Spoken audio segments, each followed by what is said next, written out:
Next topic is we have done Newton's laws of motion, first law, second law, third law. Conservation of linear momentum, law of conservation of linear momentum. Simply momentum हमने पढ़ा था, momentum is equal to momentum divided by p, it is equal to product of mass and velocity.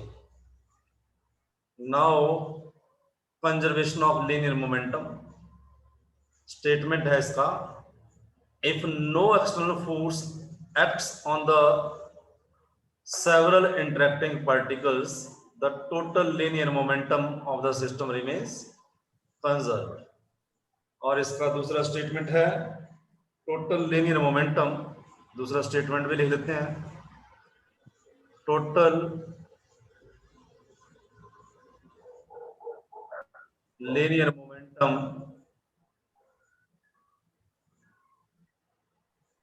Before collision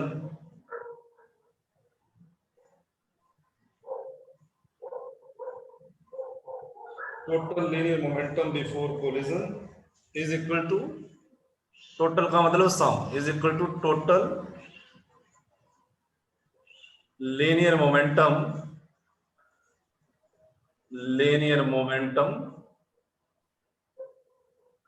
after collision.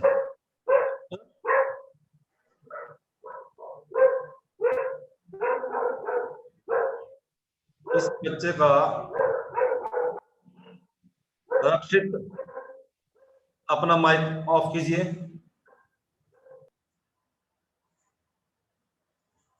ये statement भी है इसका, ये भी हम प्रूव कर देंगे.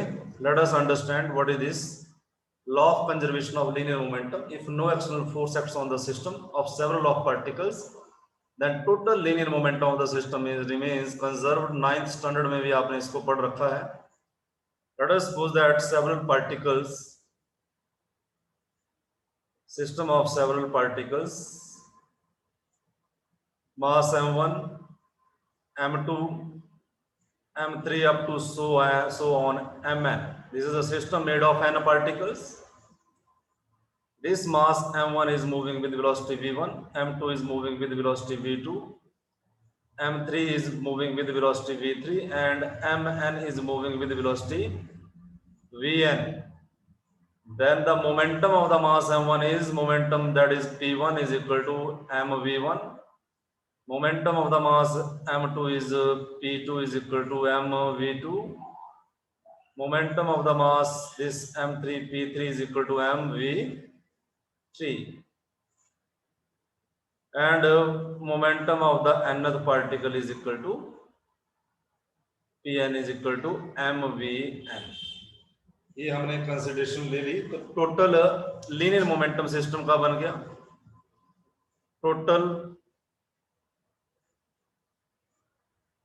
Linear momentum, total linear momentum of the system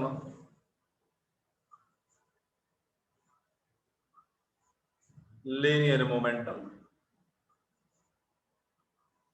total को हम लिख लेते हैं p से. इट इज इक्वल टू पहले फर्स्ट पार्टिकल का momentum that is m1 v1 plus second particle का momentum m2 v2 plus up to so on plus last particle का मोमेंटम mn. ये फर्स्ट पार्टिकल था, सेकंड था, third था और ये n था, mn vn. ये टोटल मोमेंटम बन गया. और फाइनली टोटल मोमेंटम मैं लिखता हूं p total is equal to p1 first particle का मोमेंटम प्लस सेकंड पार्टिकल का momentum plus up to so on plus last particle का मोमेंटम. ये total momentum of the system बन गया. अब these particles are moving with velocity v1 v2. अगर हम इसके ऊपर ये पार्टिकल मूव कर रहे हैं, लेकिन अगर हम इसके ऊपर एक्सटर्नल फोर्स ना लगाएं, न्यूटन सेकंड लॉ का स्टेटमेंट है, according to Newton second law, according to Newton second law का स्टेटमेंट बताओ बेटा, कौन बच्चा बताएगा? Tell me the statement of Newton second law of motion. जल्दी force acting on a body is directly proportional to time rate of change of momentum. Force is equal to the dp by dt. अगर इसके ऊपर हम force लगाएं, right, और सारे का मास m है, ये एक्सेलरेट करेगा विद एक्सेलरेशन ए, और इसका मोमेंटम चेंज होगा। टोटल मोमेंटम मैं p मान लेता हूं, टोटल मोमेंटम चेंज होगा। ये न्यूटन सेकंड लॉ बोलता है, स्टेटमेंट है। और अकॉर्डिंग टू स्टेटमेंट ये देखो, इफ नो एक्सटर्नल फोर्स, ये है एक्सटर्नल फोर्स, अगर ना लगाए इसको तो क्या होगा? If F is equal to 0, F is equal to 0 which implies dp by dt is equal to 0। अगर मैंने dp by dt is equal to 0 लिखा है, then what is the meaning of this differentiation rule, बताइए। Sir, then the momentum is constant. Then the momentum is constant, momentum is constant, constant का differentiation 0 होता है। Then momentum is constant, momentum जो है क्या हो जाएगा? कांस्टेंट हो जाएगा। इसका मतलब फर्स्ट पार्टिकल का मोमेंटम प्लस सेकंड पार्टिकल का मोमेंटम प्लस थर्ड पार्टिकल का momentum up to so on plus last particle का momentum is equal to constant. Yes बेटा, बोलिए, कुछ पूछना चाहते हो?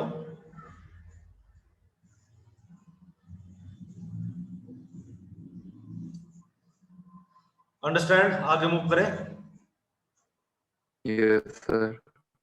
इसका एप्लीकेशंस भी करेंगे हम, लेकिन इससे पहले हम न्यूटन थर्ड लॉ ड्राइव करेंगे इससे, और इसका एक्चुअल मतलब समझना चाहते हैं। इससे आपको एक्चुअल मतलब क्लियर नहीं हुआ इसका कि टोटल मीन मोमेंटम जो है कंजर्व कैसे है, क्या मतलब हुआ इसका?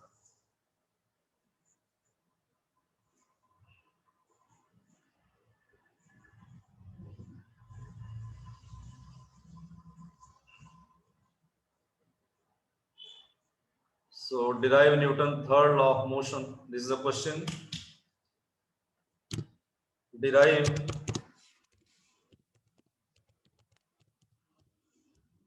Newton's third law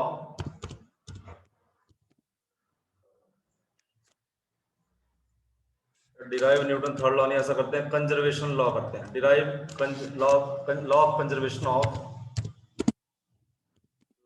conservation of linear momentum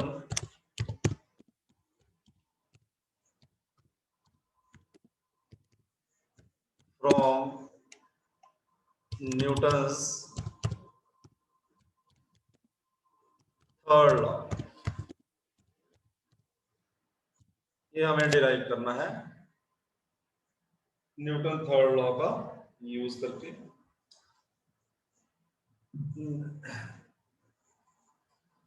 सो इसके लिए suppose that we have two particles, particle A, its mass is m1. This is the particle B, its mass is m2, right? Suppose that this particle is moving with initial velocity u1, this particle is moving with initial velocity u2. This is the situation before collision. Before collision, अगर u1 का velocity ज्यादा, if u1 is greater than ut, then what happen? u1 is greater than u2, तो क्या होगा? Reply कीजिए।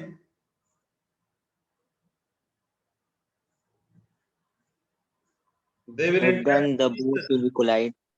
They will collide. This is a particle A, this is a particle B. Its mass is m1,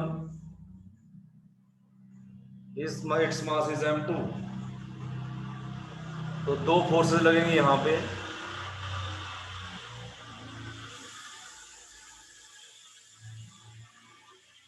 forces लगेंगे यहाँ पे।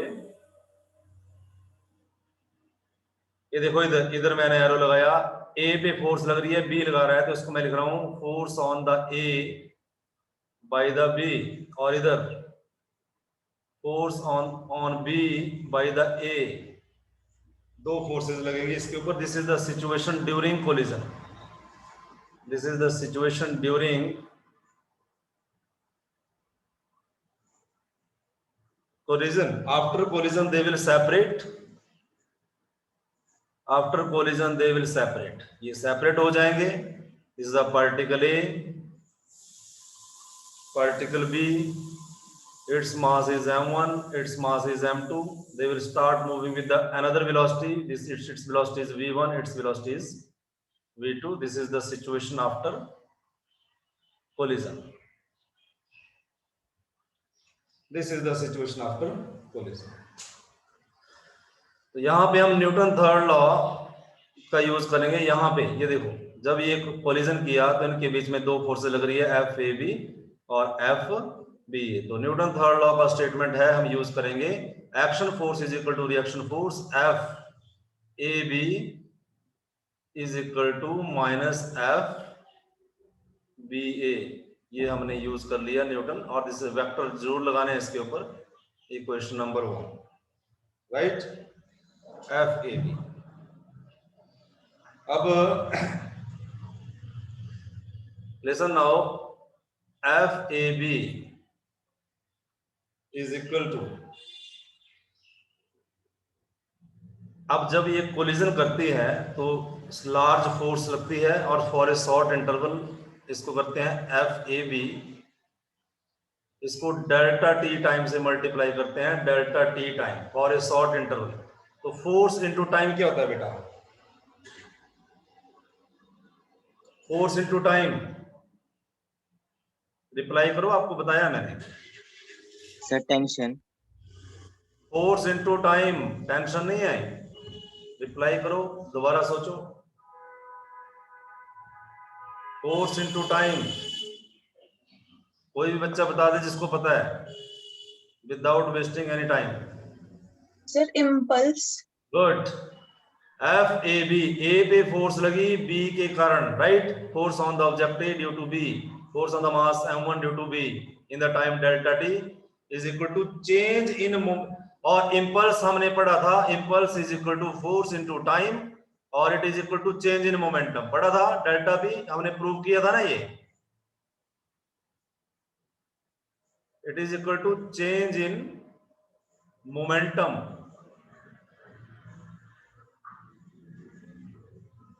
Of, किसके ऊपर force लग रही है? ए पे लग रही है, बी पे, बी के कारण. Change in momentum of m1. तो m1 जो है, m1 पार्टिकल का इनिशियल मोमेंटम बिफोर कोलिजन क्या था? बताइए जरा मुझे. मोमेंटम क्या होता है? Mass into velocity. Before collision इसका मास कितना था? m1. इसकी वेलोसिटी कितनी थी? u1. बिफोर कोलिजन इसका मोमेंटम था m1 u1 और आफ्टर कोलिजन इसका मोमेंटम कितना हो गया? रिप्लाई करो. इसका मास m1 और v1. बोलिए कितना हो गया इसका मोमेंटम?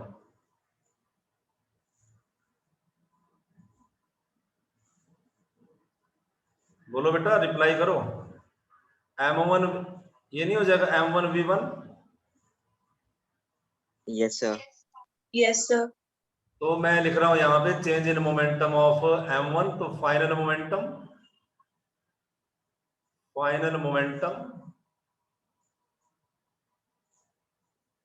Minus initial momentum.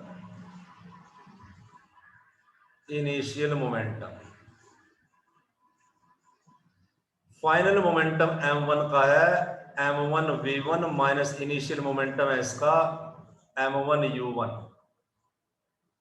बोलो समझ में आ गया ये पॉइंट? Yes sir. अब हम यही मेथड यूज करेंगे दूसरी फोर्स के लिए. F B A, force on B due to A is equal to F B A into delta T is equal to, ये भी बन गया change in momentum of mass m2. Change in momentum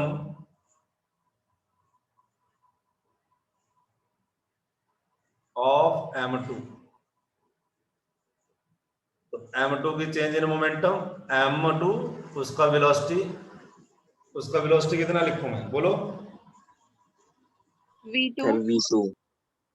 v2। और vector लगा रहे हैं सब, ये वेक्टर क्वांटिटी है, ये सब वेक्टर क्वांटिटी है, ये वेक्टर क्वांटिटी है, ये वेक्टर क्वांटिटी है, मार्क्स होते हैं इसके।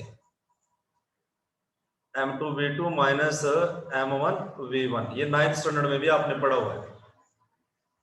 अब हमारे पास ये आ गया। अब जो इक्वेशन नंबर 1 है उसके पास चलिए। इक्वेशन नंबर 1 हमें बोलता है f ab is equal to minus of f ba। दोनों साइड अगर डेल्टा टी से मल्टीप्लाई कर दूं,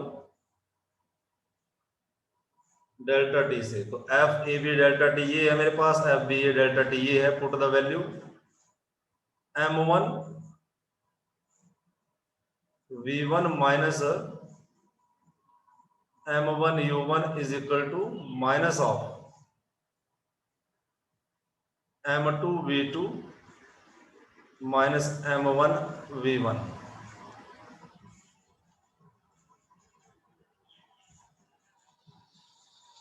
now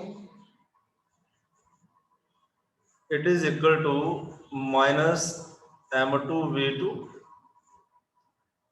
प्लस m1 v1, जैसा आपको दिख रहा है।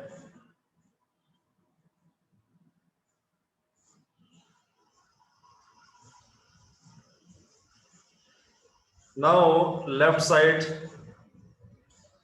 of the equation m1 v1 minus m1 u1, right side है minus m2 v2 plus m1 v1। अब क्या करेंगे, m1 v1 इसको लेफ्ट साइड में ही रखेंगे। ये क्या है, initial momentum of the mass m1 after collision, m1 v1 plus ये इधर ले आएंगे, इधर ले आएंगे इसको, इधर plus m2 v2 is equal to, इसको इधर ले जाएंगे m1 u1 और इधर ऑलरेडी m1 v1। ये momentum of mass m1 after collision, ये momentum of mass m2 after collision, ये momentum of mass m1 before collision, right. और m2 u2 होना था, कुछ गलती की, m2 u2 m1 u1 something is, कुछ गड़बड़ किया, m1 v1 minus m1 u1 यहां तक ठीक था, is equal to minus m2 v2 plus m2 u2। यहां पे कुछ मिस्टेक किया,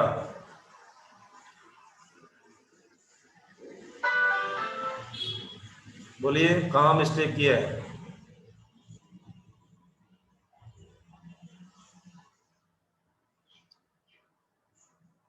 गिव मी टाइम, 1 मिनट। ये था F A B, momentum of F A B, ये कितना था, m1 v1 minus m1 u1, change in the momentum, और ये कितना था,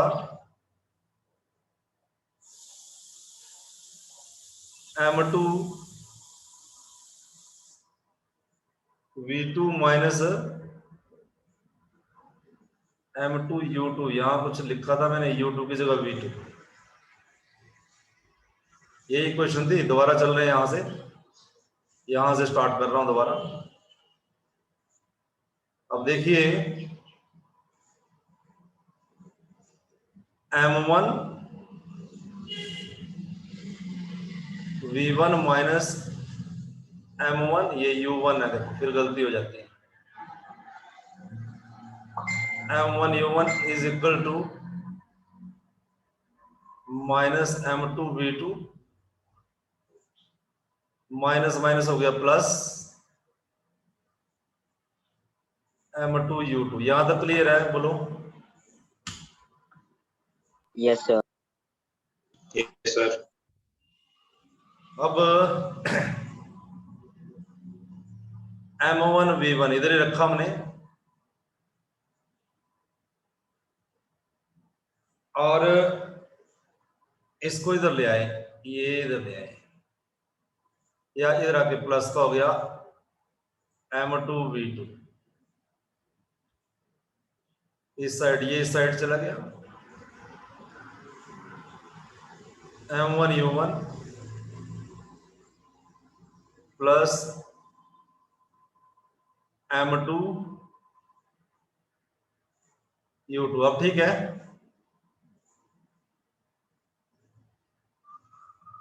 Yes, sir. अब देखो क्या आया मेरे पास, this is the momentum of first mass m1, this is the momentum of mass m2 after collision, total momentum after collision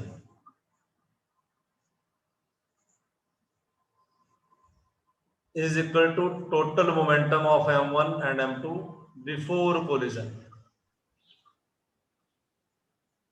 before collision। तो ये हमने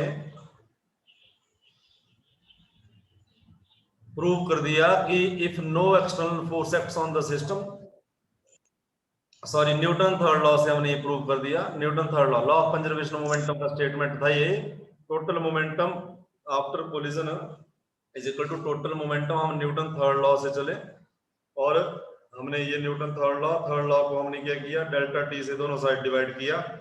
अगर फोर्स को डेल्टा टी से मल्टीप्लाई करेंगे तो चेंज इन मोमेंटम बन जाता है, change in momentum of the mass m1, change in momentum of the mass m2, और इससे हमारे पास क्या आ गया, total momentum after collision is equal to total momentum before collision. If कब, और ये law of conservation of momentum क्या है, if no external force acts on the system. अब इसका एप्लीकेशन करेंगे कि यूज कहां कहां होता है ये कंजर्वेशन ऑफ मोमेंटम, कौन कौन से इसके एग्जांपल हैं। ओके बेटा, आगे मूव करें। Yes, sir. Yes, sir. Example लेते हैं जो हम रियल प्रैक्टिस में इसका एग्जांपल है।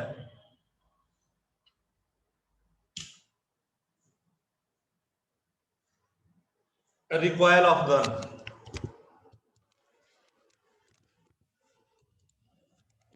Recoil of gun,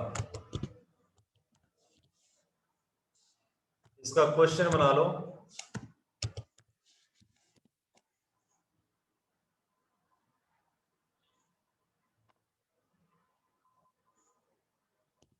Gun requires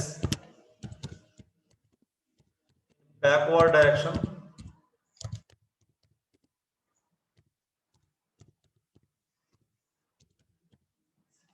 gun requires in backward direction। कब करती है बैकवर्ड? जब हम फायर करते हैं, ठीक है, वायर फायरिंग।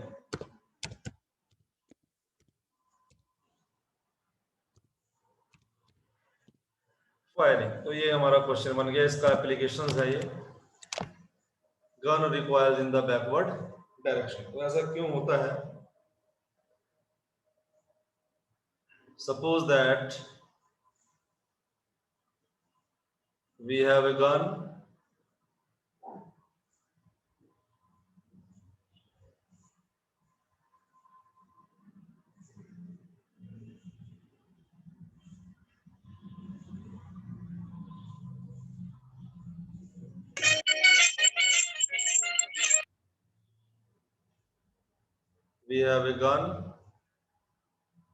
और इसके अंदर बुलेट है, बुलेट को शेल बोलते हैं, this is shell. This is before firing,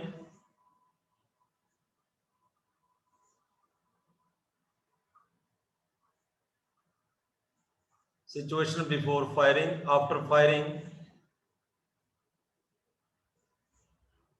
gun और बुलेट सेपरेट हो जाएंगे।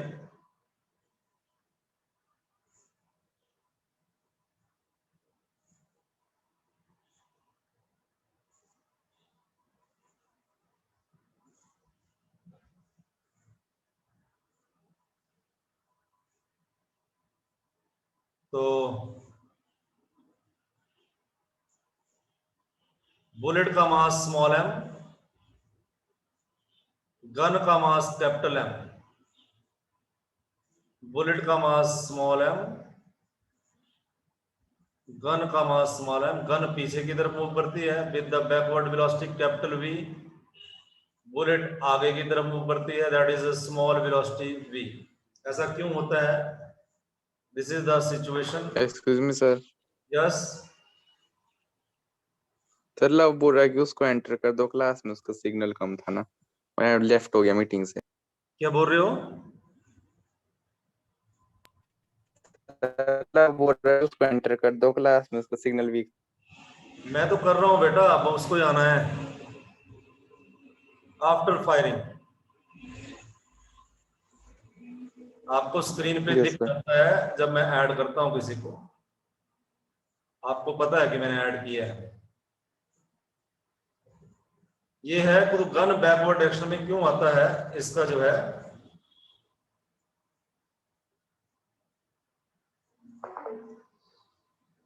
तो देखो, बिफोर फायरिंग ये बुलेट है, बुलेट का मोमेंटम मैं क्या लिखूंगा, law of conservation of momentum use करूंगा, according to conservation of linear momentum,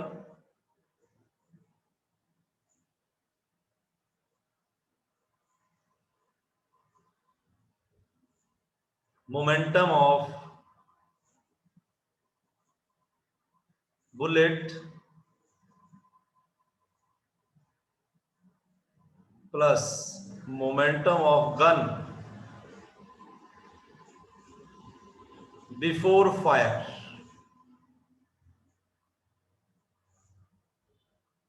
is equal to momentum of bullet plus momentum of gun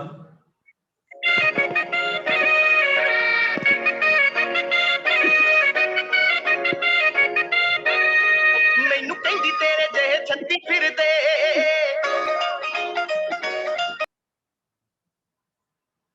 ये बच्चा आपकी क्लास में है Suryaman? No, sir.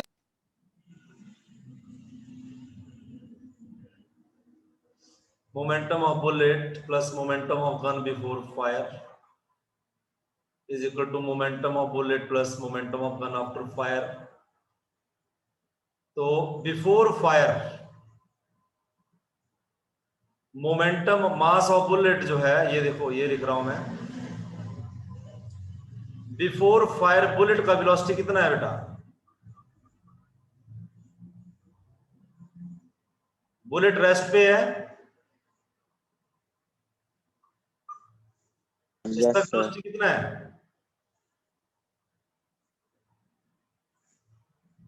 Reply.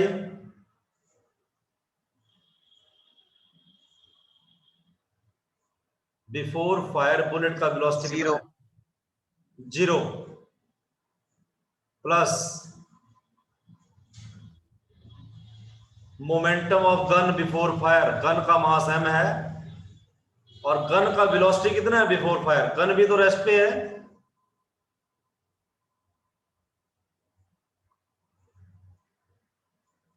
Bullet का वेलोसिटी मास तो m ही रहा, velocity small v after firing plus gun का mass capital M और इसका वेलोसिटी v। ये मैंने law of conservation of use किया। ये लाइन समझ में आया? रिप्लाई कीजिए। Yes, sir. लेफ्ट साइड 0 0 0, इसका मतलब mv plus capital mv is equal to 0, which implies capital MV is equal to small mv और वो भी माइनस में capital V is equal to minus of small v कितना है मेरे पास ये capital V is equal to minus small m by capital M into small v। तो ये मेरे पास कंजर्वेशन ऑफ मोमेंटम यूज करके आ गया। अब ये जो माइनस साइन है, माइनस साइन ये बता रहा है, माइनस साइन कि अगर बुलेट इधर जा रही है, बुलेट का वेलोसिटी ये है, तो गन का वेलोसिटी ये है। माइनस साइन इंडिकेट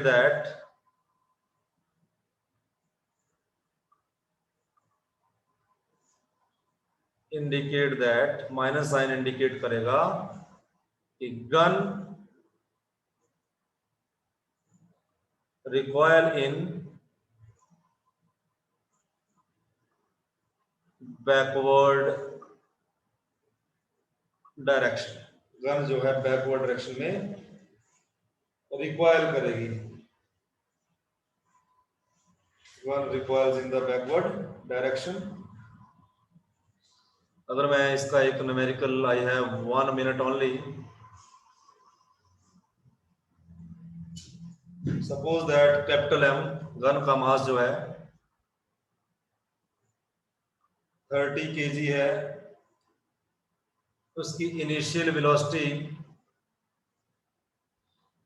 बुलेट की इनिशियल वेलोसिटी, ये न्यूमेरिकल है, इनिशियल वेलोसिटी जो है 48 मीटर पर सेकंड है।